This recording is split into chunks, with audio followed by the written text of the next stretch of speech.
Fala rapaziada, tudo suave? Aqui quem fala é o Finger e bom, o Jovem Dex assim que surgiu de fato pra cena com Na'Vi, criou uma expectativa no público de que ele viria para brigar pelo pódio da cena. E por algum período ele de fato brigou, demonstrando ser um artista acima da média. Entretanto, já há algum período, mesmo com lançamentos que prometiam muito, ele já não mais figura entre os maiores e parece se distanciar cada vez mais do topo, e são muitos os fatores que o colocam longe de ser o número 1.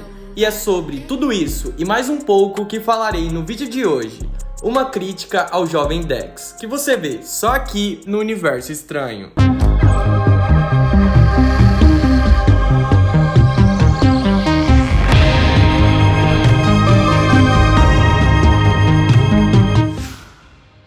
O dia 29 de outubro de 2018 foi responsável por mudar a vida do Jovem Dex e por parar a cena.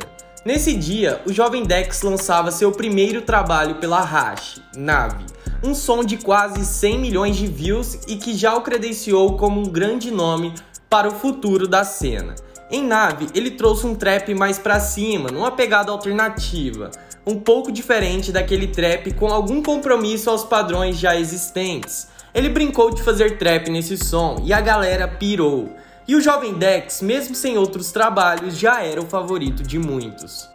Diferentemente de muitos que atingem esse patamar logo com um grande hit, o Jovem Dex soube muito bem dar sequência, com as faixas Al Capone, Money, Clima Quente, Tango e Porsche.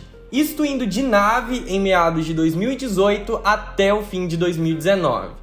Com todos esses sons, o Jovem Dex se mostrou um artista versátil, capaz de criar hits chicletes em estilos e estéticas diferentes, mantendo a vibe sempre lá em cima. Ele parecia ser um artista que bateria de frente ao Matuê, e até tinha um público parecido, apesar de terem estilos diferentes. O Jovem Dex traz uma vibe jovem, mais animada, muita melodia, beats interessantes, tanto quanto suas composições. Entretanto, seus sons, apesar de manterem bons números, um a um demonstrou haver uma certa queda. E em 2020, esse declínio se mostrou acentuado, quando seus sons passaram a ter dificuldade em ultrapassar os primeiros milhões. E por que isso passou a acontecer? Bom, em 2020, ele iniciou uma nova etapa em sua carreira, e seus lançamentos que vieram, poucos se mostraram comerciais. Ele passou a fazer um trap com uma proposta mais experimental, onde ele passou a se explorar de diferentes formas, e essa fase acentuou ainda mais o seu declínio. O público não está muito afim de ver seus artistas arriscando coisas novas, eles querem mais do mesmo, um pouco diferente para não saturar, mas sempre algo parecido ao que já gostam. Mas não foi apenas isso que mudou a partir de 2020. O Dex esteve pouco presente em suas redes sociais e pouco interagia com o restante da cena. Ele nunca foi um artista carismático que mantivesse algum público na base do carisma. E com sua pouca interação, ele praticamente desapareceu dos holofotes. E o marketing realizado pela Hash nunca foi algo de se aplaudir de pé. Eles sempre contaram com ótimos nomes e sempre fizeram apenas o feijão com arroz com alguma competência, mas nunca se destacaram nesse aspecto. E o Dex, por estar totalmente vinculado ao selo, teve todos os seus lançamentos impulsionados por esse marketing medíocre de pouco impacto. Creio que ele pecou também em não ter lançado um álbum dentro da proposta que ele apresentou em 2018 e 2019, mais pop, mais pra cima.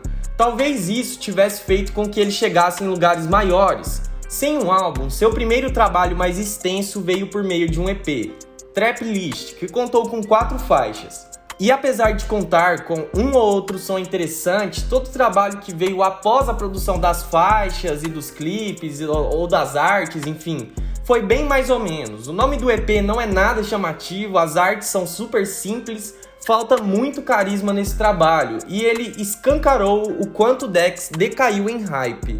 Paralelo a esse EP, saíram em meio a tudo isso. Alguns com um bom destaque, como Panameira, Vim da Favela, etc. Quase sempre feats. E nesse período, eu de fato acreditei que o Jovem Dex estava perdido em sua carreira e estava perdendo muito do que conquistou com seu passado. E enfim, chegamos a 2021. Em 2021, já em baixa, ele anuncia o lançamento de seu álbum de estreia, ETPM, ou É o Trap Memo, que seria dividido em 4 drops, e quase que eu não vi o lançamento dos primeiros drops. Vi pouquíssimas pessoas comentando acerca dessa obra, mas decidi acompanhar. E bom, aqui eu marco uma nova virada de chave na carreira do Dex. Esse álbum, na minha concepção, foi o melhor de 2021 e veio como sua reafirmação na cena. Muita coisa mudou enquanto ele não esteve mais em seu auge. E bom, agora um pouco mais distante do topo, ele mostrou que tem qualidade para voltar à disputa. Esse álbum trouxe um Dex muito diferente do que estávamos acostumados. Ele trouxe muita coisa nova, única e mergulhou de cabeça em uma estética mais próxima à atual, que temos visto rolar na cena, não entre os grandes nomes, trap de fato. Esse álbum foi o Trap Memo. 70% desse álbum foi só pedrada, muito flow, letras sujas, debochadas, muita leveza também. O Dex pareceu brincar novamente de fazer trap, mas teve também seus sons mais pops, com um enfoque visivelmente para o TikTok. Sons que foram até mesmo tratados de forma diferente, contando com videoclipes mais trabalhados e sendo o carro-chefe do álbum nas divulgações, o que deveria vir para bater dezenas de milhões de plays. Mas apesar de ter sido uma obra absurda em aspectos técnicos, esse álbum não correspondeu em números e mal é lembrado pelo grande público. E o porquê disso não é assim tão simples de se responder. A obra teve um cuidado absurdo do sonoro ao visual, contando com o melhor disponível para tal. Mas infelizmente, no marketing e envolvimento com a cena, esse álbum falhou e muito. E não foi falta de tempo, o álbum teve 4 drops, e em nenhum eles conseguiram trazer o público de fato para consumir o que foi feito ali, o que foi uma pena. Com a passagem desse álbum, eu esperei que ao menos o Dex começasse uma nova era na cena. Esse álbum foi muito acima da média. Mas já se passou mais de um ano e poucas foram as novidades. Sons como Honda, Dash e Cash se mostraram com um bom potencial para dar continuidade. Em Cash teve até mesmo as participações de Xamã e Rian SP, mas as coisas não parecem mais funcionar tão bem para o Dex, que mesmo com qualidade, inteligência, novidades, feat de peso, mais aparições, as coisas não parecem engrenar, e seus sons logo se tornam apenas mais um em meio a tantos lançados em todos os cantos. Creio que o Dex e a Hash precisam trabalhar melhor seu marketing e principalmente seu envolvimento com a cena, torná-lo mais denso e não tão esporádico. Afinal, qualidade ele demonstrou ter em inúmeras situações e momentos. Estão faltando apenas algumas coisas, e o que mencionei parece ser só uma parte de toda essa problemática. Enfim, rapaziada, o que vocês acham que pode estar causando esse declínio? Comentem aqui embaixo e, é claro, deixa o like, se inscreve, segue nossas redes sociais e nossa playlist. Por hoje é só, valeu, falou e daqui a pouco tamo de volta.